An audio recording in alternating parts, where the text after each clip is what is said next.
Politics has helped shape the decision of the polity, from conspiracy theories to good old-fashioned comic politics. These are the results of tomorrow's election. Okay, you have it already, Abi. I am not hungry. If I need appointment, all I need to do is to start praising government. Plus, politics will fill the polls of the country, from friends to frenemies, even strange bedfellows, to clones and stooges. We go beyond the rhetorics and the drama to analyze the story behind the story. Let anybody come and say. The moment we stop having charlatans occupy political offices, we will curtail hate speech. Plus Politics, not just another political show. It's about putting you, the citizens, in the know.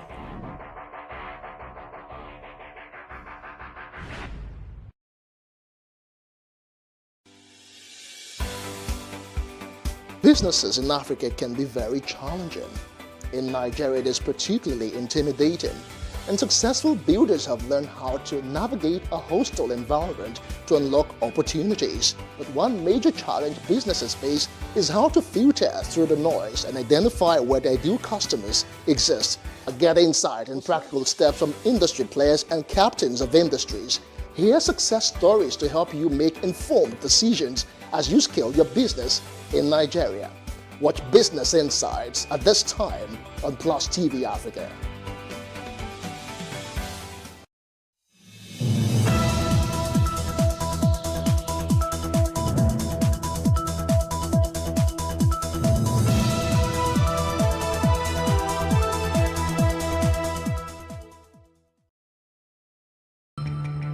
Former presidential aspirant Kingsley Moghalu announces a six-party plan merger ahead of 2023's election, and lawmakers withhold details of 134 billion naira allocation despite calls for open National Assembly.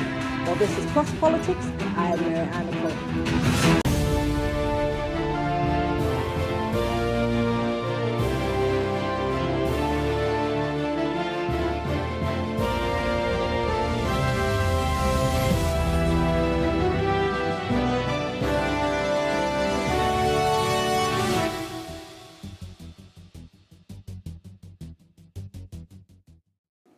Ahead of the 2023 general elections, 7 political parties have indicated interest to merge their structures in order to form a mega party. Now, a former presidential candidate in the 2019 elections, Professor Kingsley Moghalu, dropped the hint. He, who also was a former deputy governor of the Central Bank of Nigeria, said that the U-turn by the Senate on the electronic transmission of results was a positive sign that the 2023 general elections would be transparent. He also went on to say that 2023 should be a battle between the old and the new, between the old Nigeria and the possibilities for a new Nigeria. He called on youth to register, vote and colonize the future that rightfully belongs to them. Well, joining us to discuss this is political analysts Ambrose Igboke and Opunabo Inkotara. Thank you very much, gentlemen, for joining us. Thank you. Good evening, Maria. Good evening. Thanks for having me. Great. Ambrose, is very interesting that Moghalu is interested in another merger, or hinting at another. Now, let's go back to 2019. There was a merger which included the former education minister, Obieze Kwesili, very famous speaker, Fela Durotoye, and other people. This merger was supposed to upstage somewhat the big political parties, but we all know how that turned out at the end of the day. So why should we be interested in this new merger? The smaller political parties in Nigeria have been trying to merge. Remember, just like 2 months ago, we had the issue of the third force that was muted by Professor Patutomi and some other people. We also had the issue of this one coming up now. In the last election, especially the 2015 election, I did argue that we have too many political parties it became so cumbersome to even call out the results of the presidential election, where we have over 90 political parties that participated. That is a mockery of democracy. Therefore, we need to streamline party registration. Every political party must not be a national party. There should be some political parties that play only at the state level. There should be some political parties that play at regional level. Then there will be political parties that will now play at the national level. I think it is time to categorize political party participation in election in Nigeria. Otherwise, it will still become like a mockery of democracy where you have over 90 political parties participating. It makes a nonsense of the process, if I must submit. They're coming now. The last measure that really shook the political landscape of Nigeria was the measure of 2014 between the ACN, CNPP, ANPP, and a splinter group of the PDP called the New PDP. These political affiliations themselves were very powerful blocks on their own. Remember that President Muhammadu Buhari, before he won the 2015 election, had contested earlier 3 times. And in one of the elections, he garnered up to 12 million votes with the CPC party. And of course, we know that the ACN has been ruling the Southwest for a very long time. Then the new PDP that emerged were, elements from the PDP that were very powerful individuals. So that was because of those formidable alliances of these 5 or 6 blocks. That was what we were able to wrestle power from the PDP at the central stage in Abuja. Now, when you compare that with what is happening now, the measures that we are seeing now are not very formidable. They are not. They are just a coterie of small political parties trying to come together and see whether they can have a unified voice. But they are not strong political parties in terms of going to threaten the status quo in any way. So I will urge them, rather than trying to look at the presidential, if they can merge in the various states to see how they can participate and key at the state level, get some seats in the Houses of Assembly, get some seats on the House of Reps, and even the Senate, and then let them start from there. Everything must not be looking at presidential election. Okay. Political parties that don't have even a spread in the states they were formed are looking for presidential election. So I think other political parties should re-strategize and see how the measures can be to get power, first of all, at the local level, states, and then regional level. In that way, they can build on the momentum and contest future elections where they can make greater impact. All right, I'm coming to you, Mr. Tyra, because I want to pick up from where he stopped. Let's talk about party structures. These, for the want of a better word, smaller political parties do not seem to have structures, just as he has said. And if we were to look at them through a microscope of sorts, they do not even have structures at the tiniest of localities. I'm talking about the tiniest level or the lowest level, which is the local government levels and the councillorship levels, which should, like he said, should be their main focus. So if he's saying that these parties do not have structures, why do we have these many political parties if we're not insisting that they have some structures of sorts? Because they all seem to be sleeping parties until election season. I think you're just having a panoramic view of the whole thing. But we should take a microscopic view of it. Now, the melding of political parties, just like you rightly said, talking of the PDP, the ANPP, the CPC, the new PDP and co, into the APC, was basically to wrest power from the PDP, because the PDP had the financial and numerical strength to ward off any competition. So what they did, which was a master stroke, was to come together to wrest power from the PDP. And it worked. Now, talking of what Moghalu talked about, the merging of 6 political parties, there are a few questions we are going to ask ourselves. Is it ideated just to wrest power? Are we talking, is it phallocentric or altruistic reason? Do we have analogousness of ideologies? Because even if you merge and eventually you succeed, which is actually a tall order, but if you merge and eventually you succeed, at the end of the day, we'll still be back to where we are today, or even worse. But talking of success first, let us also not forget, nothing tried, nothing gained. That is one. Two, I think they are also exploiting the infamy of the present administration. And also don't forget that these measures we are talking about, we are only seeing the likes of Mogalo and Co.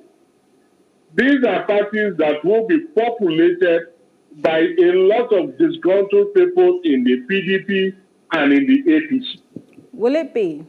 So I think, yes. Because instead of, I'm sorry, the reason why I'm questioning you is because instead of seeing these people move to other parties, and I'm not even pointing to the likes of APGA or the SDP or even Labour Party, which we haven't really heard anything from them lately, we see more of the crisscrossing between the APC and the PDP. Just yesterday, the deputy governor of Anambra has moved to the APC. I was addressing that before you interjected. I was addressing that. I said a lot of disgruntled people in the APC and the PDP will now defect. They will look for another ground to bring their interest to fruition. And this might just be the third force. That is the truth about it. Because most people who defected from PDP to APC, if they realize that the ambition will be frustrated in APC, they will all come together and strengthen this very political party that Mogalo is talking about. So you cannot just dismiss it. Because as it stands now, they don't have the clout, they don't have the financial strength, muscle. But they have started, and it's going to attract a lot of political bigwigs who strongly believe that the ambitions in APC and PDP might be made hamstrung. And they will defect to this new political party, depending on how the foundation is laid. And that is why I said, at the end of it all, these same money bags, these same bigwigs that we are running away from, are the same persons that are going to control, because politics is all about money and financial strength in Nigeria. I was going to ask that question. I was going to ask how the third force will retain its powers. This emerging party, they are the same persons that will control the emerging party that Mogalo is ideating right now. So that is the fear. Otherwise, we should not just dismiss them. I agree with my brother when he said we have too many political parties, but it's all the beauty of democracy, save the financial implications. It's costing the federal government a whole lot. And most of these parties were actually formed for gastric reasons. They were not formed because for any ideological reason or to prosecute any serious political war. They were formed because they know that when you form a political party, you are going to get some grants from the federal government. And that's why most of these political parties were just formed. So I agree we are going to prune. But that to me is not even the problem as we speak right now.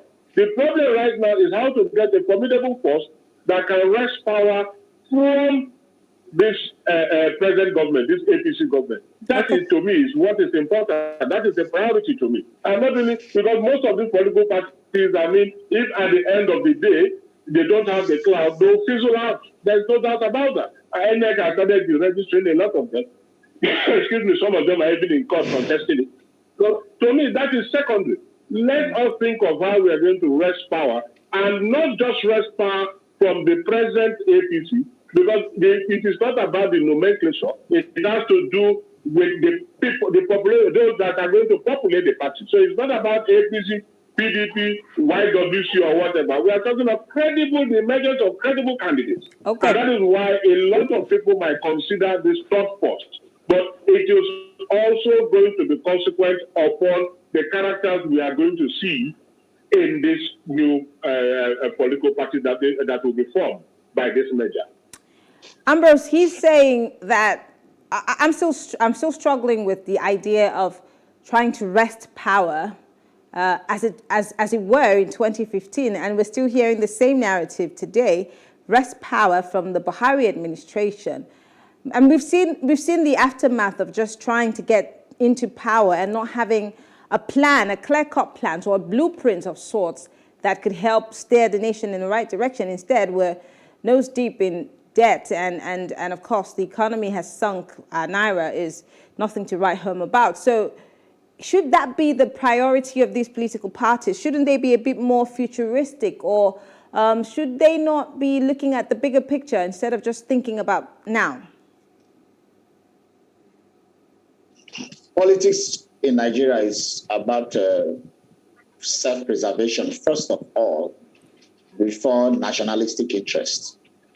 I think we should be clear about that.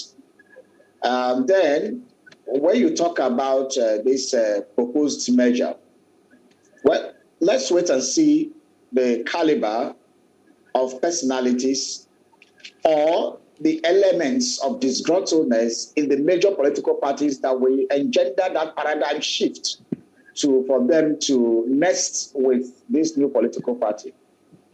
If what happened in 2013, 2014 does not repeat itself, then this measure will just be an exercise in futility. Because what happened was that the parties, some political parties that have structures, that have the money bags, that have the personality, that have the clout, came together. They were not just small parties. Apart from coming together of the opposition parties, these strong opposition parties, the ANPP, CPC, and ACN, they still went inside to balkanize the ruling party and moved out key people, some governors and powerful senators from the PDP. That is why they even succeeded.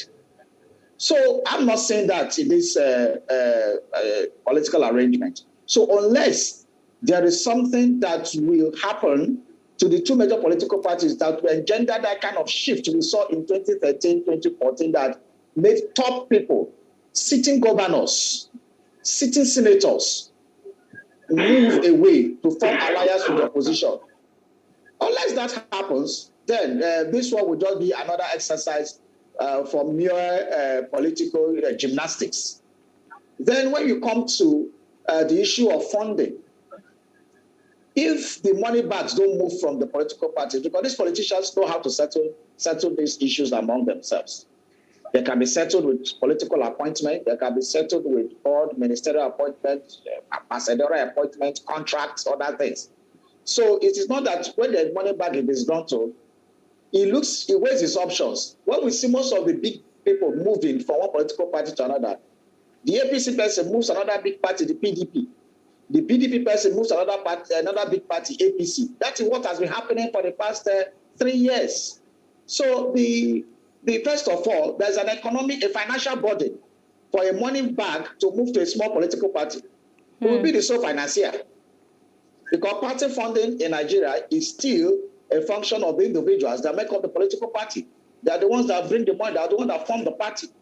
So most of them, having considered that, don't want to go into that venture, because for most of the politicians, politics is business. It's strategic business. It's strategic investment. So most of them cannot just come and throw down their money for the sake of it.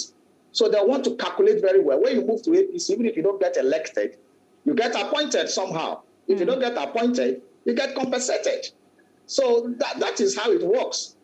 Therefore, you cannot leave one. You cannot leave what we say in Warren. You cannot leave a big house and then stay in the thatched house, and you think that you can muster the same power. So the issue is that it's not the same. So, but I understand that these small political parties now realize that they are too minute to make any statement. Therefore, this measure is supposed to give them time to make. But again, I think it's too late already, because we just have barely 10 months to primaries and all those things to take place against 2023. The arrangement would have started earlier, because what we start after the measure, then what? Let me tell you what happens immediately after measure. Distribution of political position, distribution of party positions, who becomes the chairman of the new party? I was about to ask that because egos, we have egos here at play. There's going to be a lot of egos at play. We know that it's a game of numbers, and like you said, money has to. So, of course, the positions are going to go to the men who are the ones who are injecting the monies into the party. So for a guy like Kingsley Moghalu, if he does have the money bags from the other parties come to this force that he's trying to put together, he just might be, he might be shrugged, rather shoved to the background. No, what happened in 2013 and 2014 was that there were already established leaders in these setups, men who understand the game, men who have been in the game for forever, men who were seeking a pound of flesh, men who were seeking vengeance.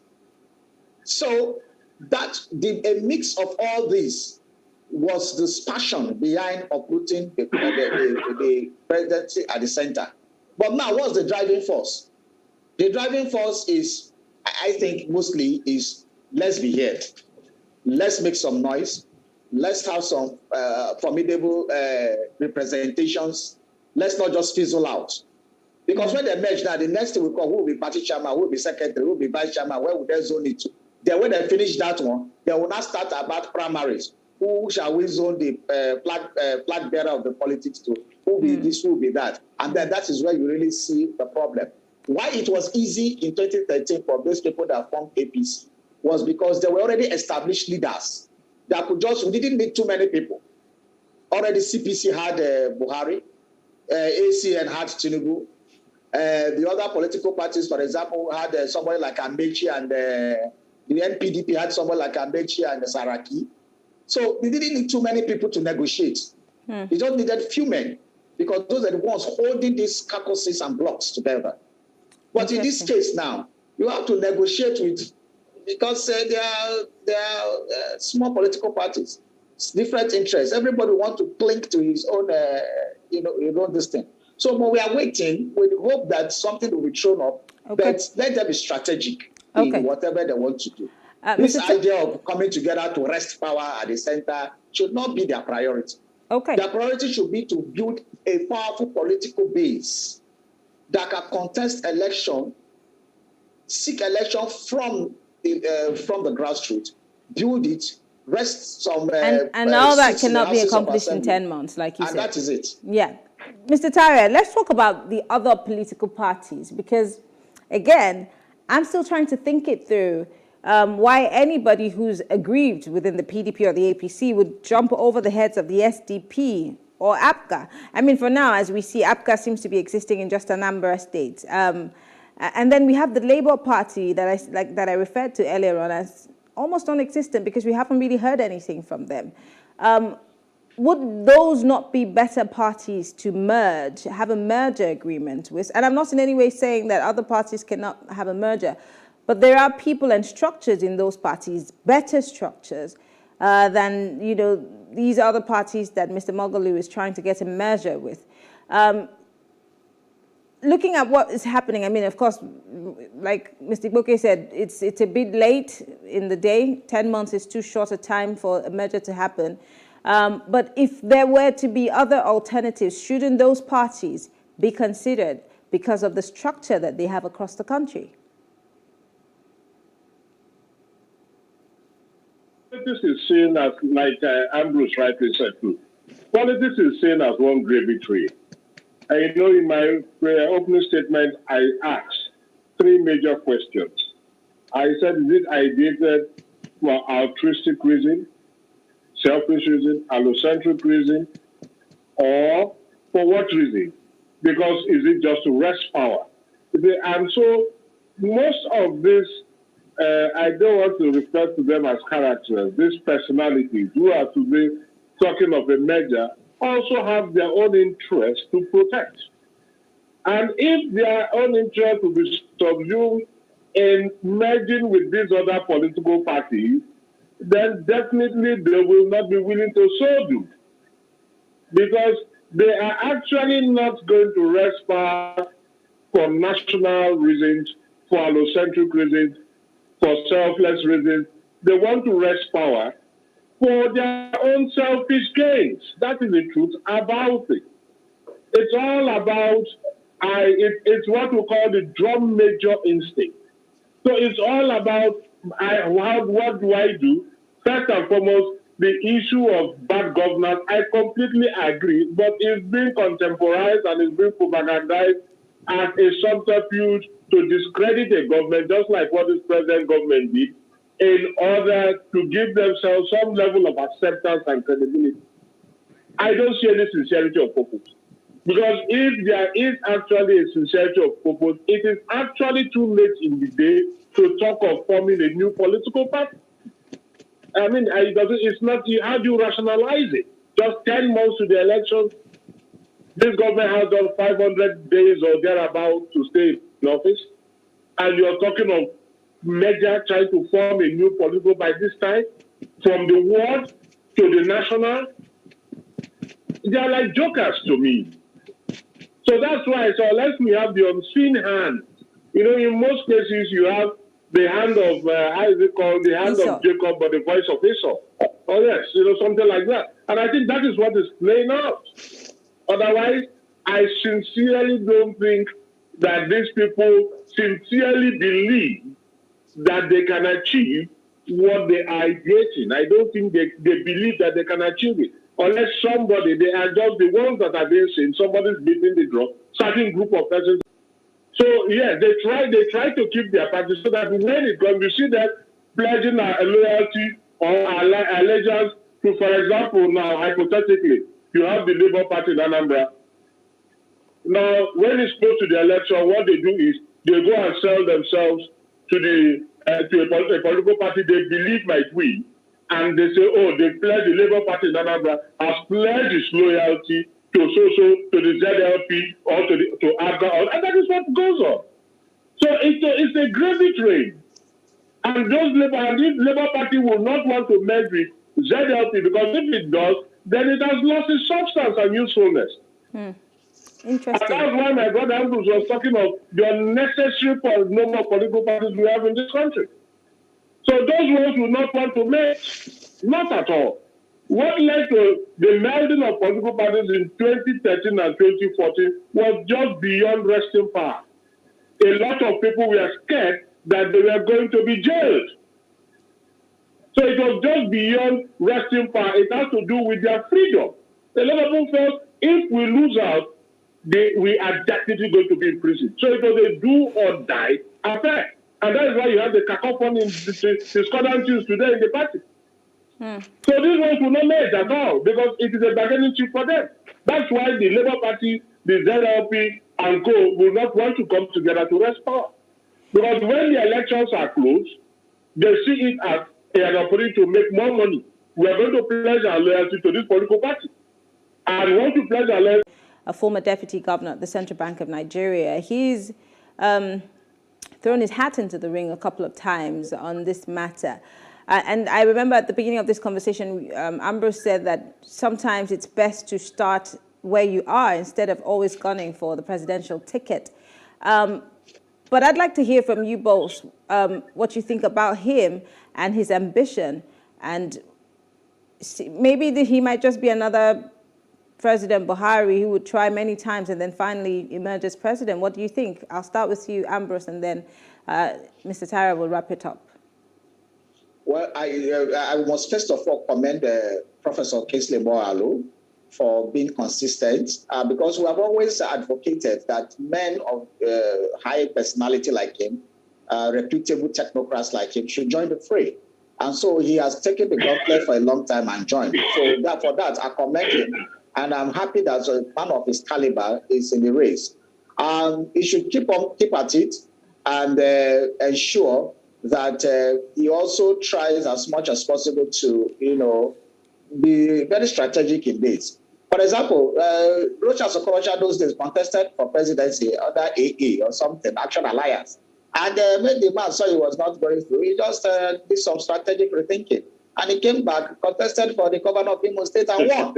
So there's a strategic thinking, sometimes. Today it's in the Senate. So that is how sometimes it is. So just as my colleague said, a lot of people have different reasons for participating in politics. Kingsley Moghalu might have his own reasons, and he's already getting, when he was CBN deputy governor, nobody knew him. Only a few people, maybe those in the financial sector, knew him. But today, he has become a popular name because he's contesting for election. So maybe that is his own way of leaving a legacy and trying to change the dynamics. He's a brilliant mind, and he has gone to a lot of debates, and we have seen the stuff he's made of. So we wish him well. I wish him well, truly. Okay, and Mr. Tara, finally. Well, just like my brother rightly said, there is no cause right now to castigate the man. His antecedents are quite impressive. Nothing tried, nothing gained. This is somebody that feels that he can effect the desired change Nigerians need. And so for now, we cannot slate him for any reason. Although, like I always say, Nigerians are sick and tired of deceptive rhetorics, no doubt about that. But what are we going to do? We'll keep accepting those and listening to those rhetorics until we get somebody that will walk the talk. But I commend him for his actions. I mean, he's a source of inspiration to a lot of Nigerians. So let us commend him and also encourage others to follow. I just pray it's going to be a question of do as I say, not do. No, sorry, it's going to be a question of doing what he says and not just do as I say and not as I do. Okay. Well, Ambrose Iboke and Opunabo Inko Tara, our political analyst, thank you very much, gentlemen, for being part of this conversation. Thank you. All right. Thank you for having me. Thank you very much. Well, thank you all for staying with us. We'll take a short break now, and when we return, we'll discuss the allocation of the 2022 budget for the National Assembly and why we cannot access it. We'll be back shortly.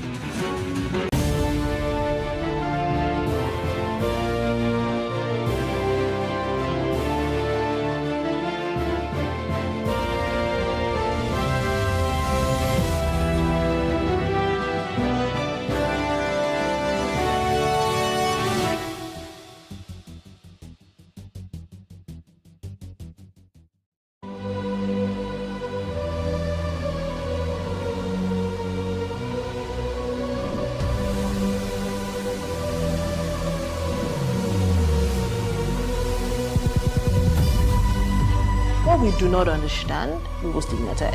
What you can see is the remaining of the tanker that exploded. The suspect equally confessed.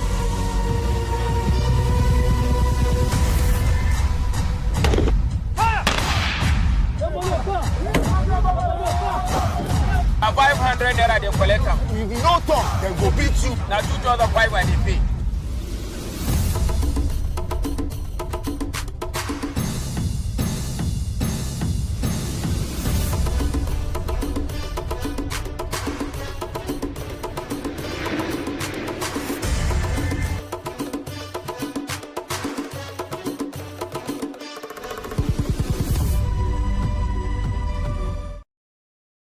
Are you ready to party right from the comfort of your TV screen? The Rundown's here to save the day.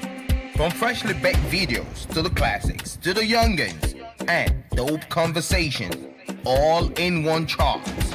We got you covered. Just tune in to The Rundown every Friday, 10:30 p.m. West African time. The Rundown. Let's turn it up. Nigeria, by extension, Africa, is faced with a lot of challenges. The growing youth population with little engagement, that is a ticking time bomb. We are a blessed people with diverse culture and highly cerebral minds who have a lot to say. And yes, we are talking. It is important we drive the right conversation that informs, inspires, influences thoughts and action.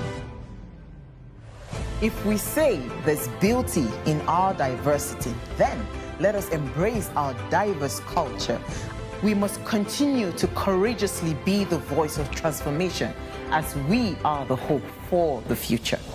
Yesterday's conversations shape today. What are you saying to shape your tomorrow? We know you have a lot to say, and we are here to hear you.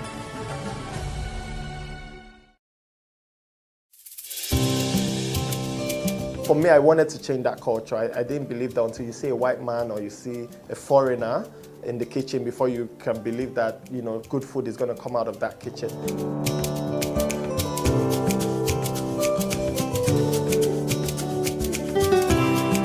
can leverage on each other's spaces and, sell. We believe in Nigeria, right? We believe that Nigeria can get better. We, the youth, are the ones that can make it better. And my products are proudly made in Nigeria.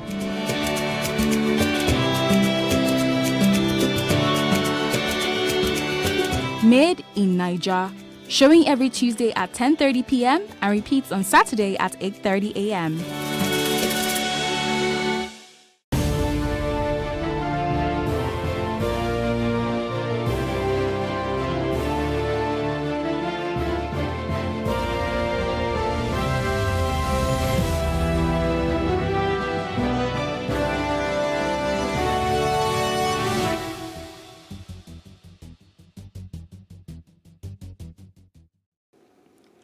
The federal government has earmarked 134 billion naira for the National Assembly in the 2022 budget. This is contained in the 2022 budget of 16.3 billion naira presented to the National Assembly by President Muhammadu Buhari last week.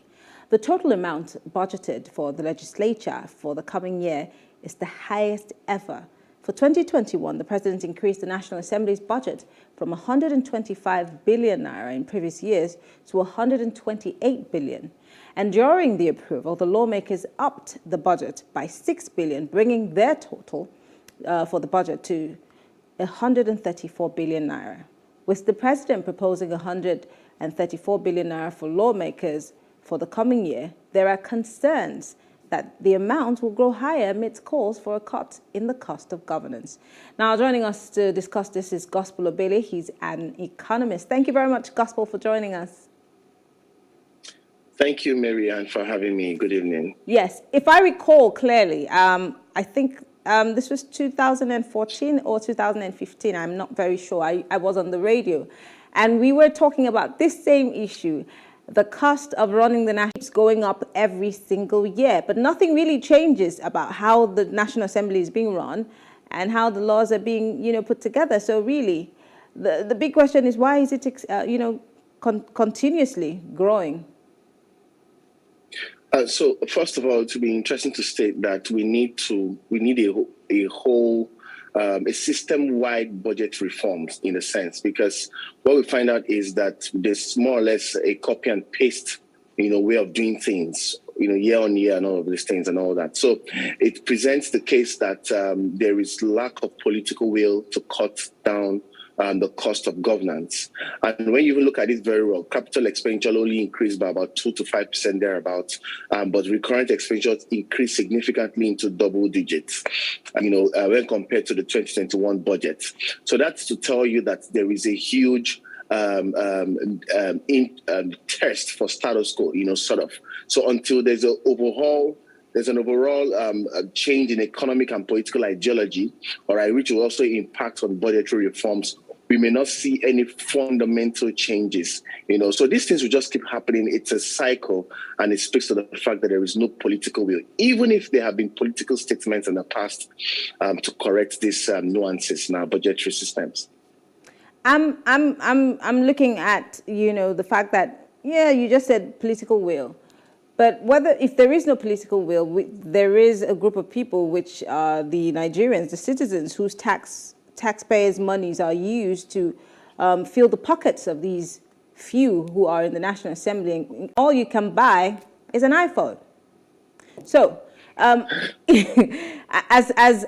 irrelevant as an iPhone is, that's what it can buy. That's what ₦1 million today can buy for you. We've also been told that maybe in 2021, the gas price would go up to, cooking gas would go up to 10,000 naira.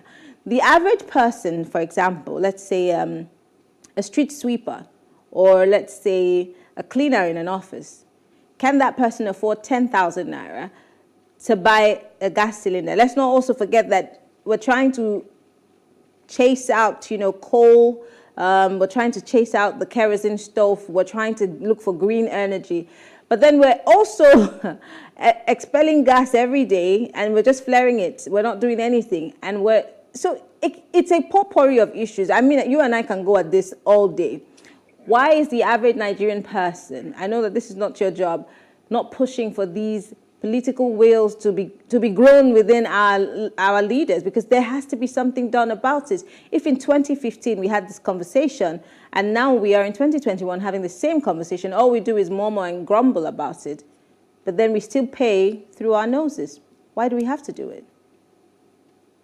Yeah, so fundamentally, there is a problem of lack of policy coherency in the sense. That speaks to the fact that one policy does not enable another policy to function. So in complex societies and economies like Nigeria, it's in a situation where we're in a situation where one policy has the capacity, all right, to pull out more severe problems. I'm trying to use a layman language now. Pull out more severe problems for the economy and society, all right, when you look at other policy vis-a-vis in that context. So, yes, you want to push for a green economy, renewable energy, sustainable energy, you know, and all of that. And yet, all right, you're not doing the needed enough agitations for accountability in this space is number one. There is a gross lack of citizen awareness. All right. So there's something we call citizen agenda setting. All right. Until the citizens are aware, until they come together and put some form of organized influence, they may not be able to hold government accountable. All right. And that's what we need to get to. So if you ask the average Nigerian now, are you aware about the budget and what it means for you and the society at large? To a large extent, you will get a no answer, or you just get a very, very surface level answer in the sense. So we need to move influence from just an individual level to an organized level. Citizens need to be more educated, they need to be more aware, and there needs to be an agenda around citizens, all right? So I think we're having a little connection problem with you, Gospel. But let's see if we can quickly correct that and bring you back. Can you hear me, Gospel? Okay, we lost you for a second. We lost you for a second. Let's quickly go to the budget of the National Assembly. I mean, the most important thing is we would like to know what the breakdown of that budget is. But that breakdown has been withheld. We have the FOI. We have other means of getting this information. Why do you think the National Assembly is withholding the budget breakdown from, you know, the press, from people who are interested in knowing how much is in it and how these monies are going to be spent? So fundamentally, I mean, if we're being very honest, it's what plays out when you have extractive institutions at the fore of things. You know, that's where you expect a lot of transparent governance and accountability in doing things and using budget as a critical and proper instrument to drive growth and development, which will also lead me back to my answer in the previous question, that until the citizens begin to coordinate themselves and have an agenda to influence government policy, budgetary reforms, and how these better, and until the citizens are more aware and they have an organized agenda towards these things, we may not see a critical change or a drive towards more inclusive institutions or inclusive governance. I used to think that I was smart in terms of knowing the systems that our governments run until someone asked me a few days ago what kind of economy that we run in Nigeria. I had no idea, because for a second there I thought it was a mixed economy, but then on the one hand I would think it was capitalist, but it's a bit hazy for me because I'm not an economist, you are. Maybe you can help me with that. But then secondly, I also want to talk about the fact that if we're probing the National Assembly to give us an open budget or let us know what exactly the breakdown is, how many times have we asked that governments tell us exactly what they've done with the budget so far? Give us a breakdown. The Ministry of Budget, Economic Budget and Planning has taken some critical steps, all right, to introduce budget implementation reports. So if you go to the website, you'll find some budget implementation reports for previous years. Now, that's one. Secondly, those information are not made in quotes and unquotes. I still use the word to the general public, all right, or they're not digestible in a way that the general public can understand.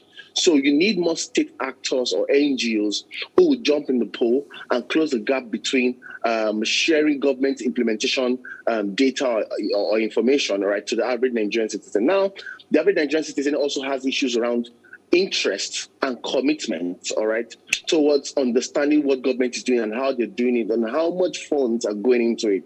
And until that circle is complete, you cannot hold the government responsible. So that information actually exists on what's available, on how budgets have been implemented over the years. But it's seemingly not made available to the public in a way they understand. That's one. Secondly, I also agree with you that there are layers of this information that are not made public and that should be. So that speaks to the fact that what kind of economy do we run? The question rather, on what kind of economy do we run? To a large extent, we run an extractive economy, not necessarily a capitalist economy in the sense, all right? If you talk about capitalist economy or creative capitalism, you talk about a situation where a lot of people can thrive, ideas can thrive, innovation can thrive.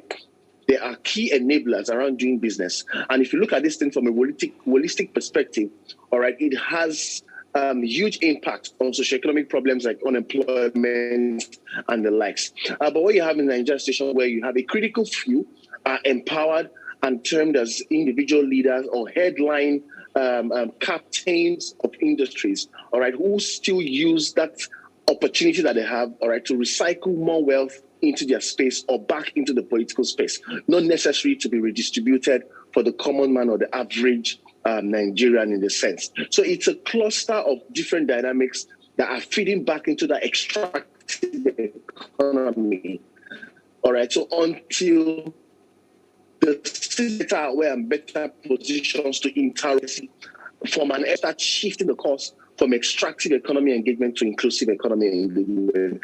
And so until we get to that point, you can start talking about shared prosperity, social inclusion, and the likes. Anything short of that is just being politically correct in a sense. Gospel Billy, always a pleasure to have you. You help us to break these things down and make sense of it. Thank you very much. Thank you for having me as well. All right. Well, thank you all for staying with us. Well, before we wrap things up, let's find out what Nigerians think about small parties merging ahead of 2023 elections. Stay with us.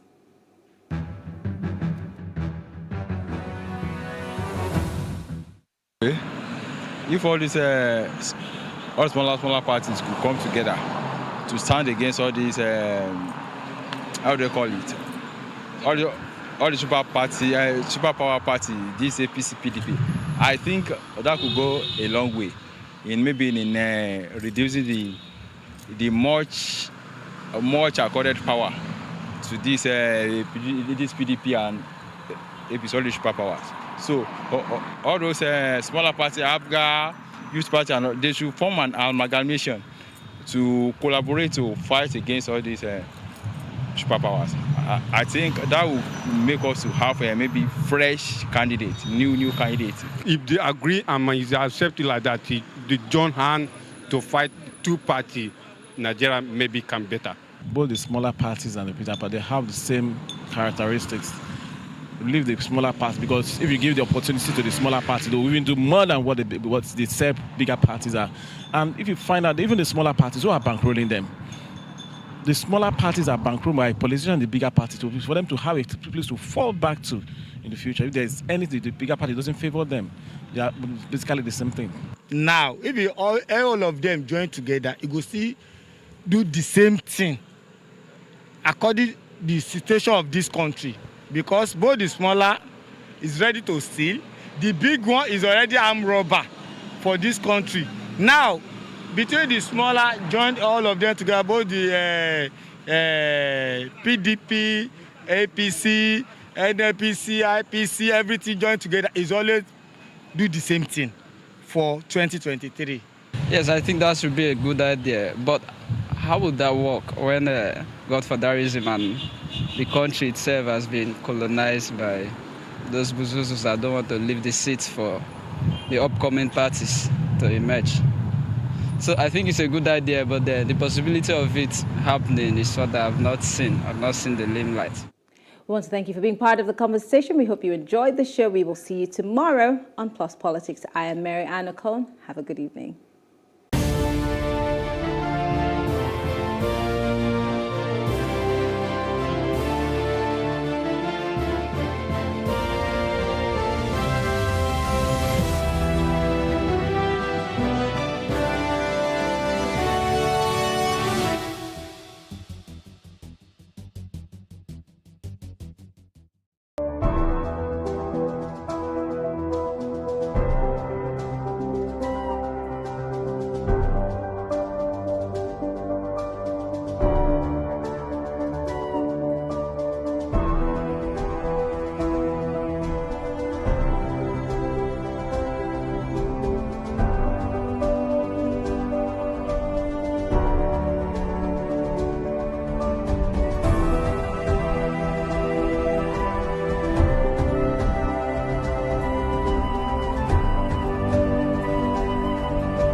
Welcome to The Breakfast. A breakfast where we unbundle top and big stories of the day. Is vaccine the only way out of this pandemic? No, definitely not. Many Ghanaians just want a peaceful election.